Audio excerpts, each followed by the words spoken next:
All right, Tim. I've been looking forward to Yeah, this. you have. You text me about So this. Thursday night, I'm watching the NFL draft, and I'm riveted. And of course, the number one story for anyone who's not paying attention is Deion Sanders, who used to play in the National Football League, was a megastar, way ahead of his time. Just they called him prime time, exuberant, boisterous, loud, obnoxious, cocky, but really good. Mhm. His son played for him last year at Colorado and played for him previously. In fact, he's the only coach his son Shedeur Sanders has ever had. High school, college. It's the only Yes. coach he's ever had. Yes. Okay. So, and we'll get to why that's an issue. So he was projected by many to be a either top 5 even, but certainly a first round draft pick. Mhm. As the night went on, he did not get drafted. The next day, rounds 2 and 3 did not get drafted. Mhm. Round 4 did not get drafted. Finally, in the 5th round, the Cleveland Browns traded up a Mhm. few spots to pick him in the 5th round. And Yeah. I'm condensing this, but if you were paying attention over 3 or 4 days, it was a massive sports story. Mhm. Okay.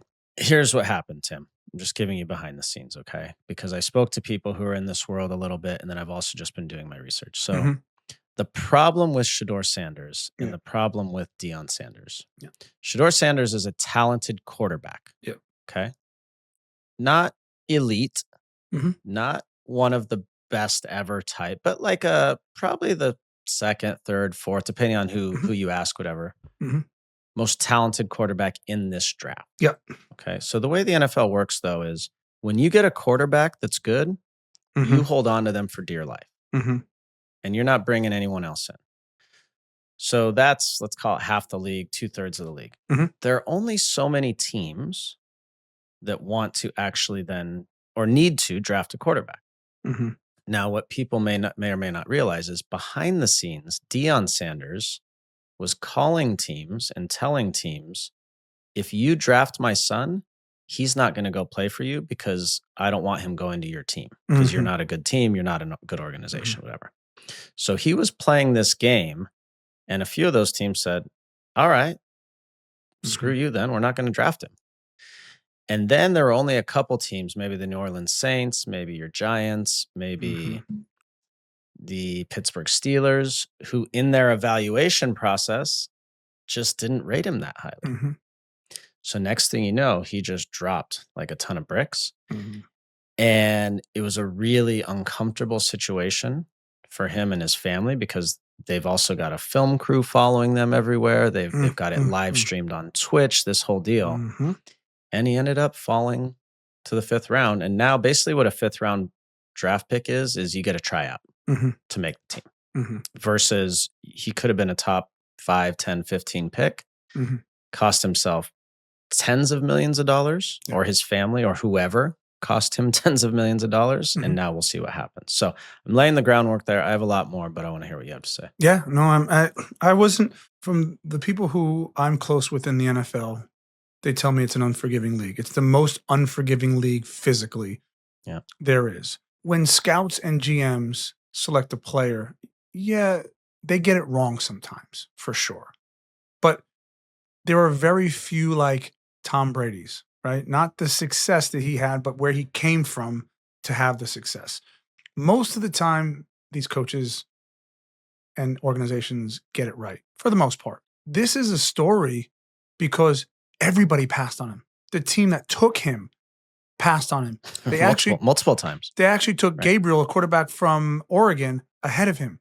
So Mm. they passed on him multiple times. They ended up getting him at the bottom of the barrel because it was like, well, yeah, now he's probably the best of what's out there. But my point is, if he'd have dropped out of the top 10 and was taken at like 12, you'd be like, all right, too bad for these 10 teams. He's got something to prove. Everybody passed on him. Everybody. And it's the bed that they made as a family. They circled the wagons. They created all of the behind the scenes, as you said, the television programs and all of the chaos that comes that goes with the surrounding Colorado football. That's great. I mean, it is. I think it's, people will say that they helped turn things around there. But ultimately, he's paid the price for the exuberance and all of the other off-field stuff. Because by the way, if he was that good, he'd have been taken. Correct. He'd have been taken. So Correct. not only was the skill set not there to be taken higher, we can argue that, but his interviews apparently were horrific. That's not hard to do, by the way. No. Public persona is awesome. Great. Get your NIL money, get your social media money. But for any young athlete out there, when you sit across from decision an maker, employer, a decision maker, just Yeah. have more about you. Just say yes and thank you and no thank you and look someone in the eye. That's the most simple thing in the world, by the way. Simple thing. And he didn't do it. And I think it's through arrogance and all the rest of it. And maybe this humbles him and maybe he goes in and works. But as you said, the last part about this for me is the QB room, the quarterback's room in the NFL is the most sacred place. From what I've been told, there is one voice, and that's the number one quarterback. Your job as number 2, 3, 4, and 5 is to shut up. That's it. And he does not shut up. In fact, he's the first voice and the loudest voice every time he's around. So, big learning curve for him. Let me give you more context. Before I think it was the Alamo Bowl they were in, he put a tweet out with a custom pair of New York Giants cleats. Now, he didn't end up wearing them, but he put this out publicly. And at that time, everyone thought the Giants were going to have the number one pick, basically alluding to the fact that he was going to be a New York Giant and the number one pick, right? Just stupid. Just stupid. To your point about the quarterback room, when you look at and you speak to people about backup quarterbacks throughout the league, they are almost the most beloved player on the team. Right. Because they're never that you don't want. It's like a backup goalie, Tim. You don't want the guy breathing down your starter's neck so hard that the starter is like uncomfortable and making mistakes. You want him helpful, supportive. Can you imagine the locker room if he goes in as a backup quarterback somewhere? And now every time there's a bad pass by the starter, he's talking about it in the media. Deion's tweeting about it, all this. All these decision makers said, I don't want to deal with that. Correct. Now, if he's a star and he's going to be your guy, you say, okay, he's so good, I'm going to deal with it. Yes. If he's a backup or maybe not even a backup, a third, do you really want to deal with that headache? Correct.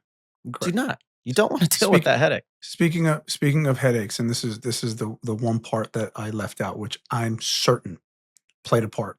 If Deion Sanders was his offensive coordinator in high school, his head coach at Jackson State, and his head coach at Colorado, if things start to go south for his NFL team and that team needs to fire a coach, who do you think the media and the fans at large are now going to put as the odds-on favorite to be the next head coach?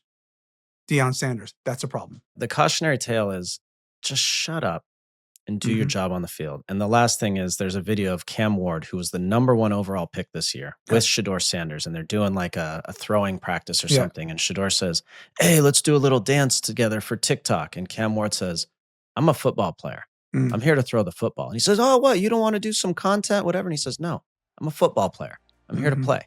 And by the way, that's public. And you don't think people are watching that and paying attention? So I do hope the best. I hope this is a humility learning experience for just Shedeur. I really do.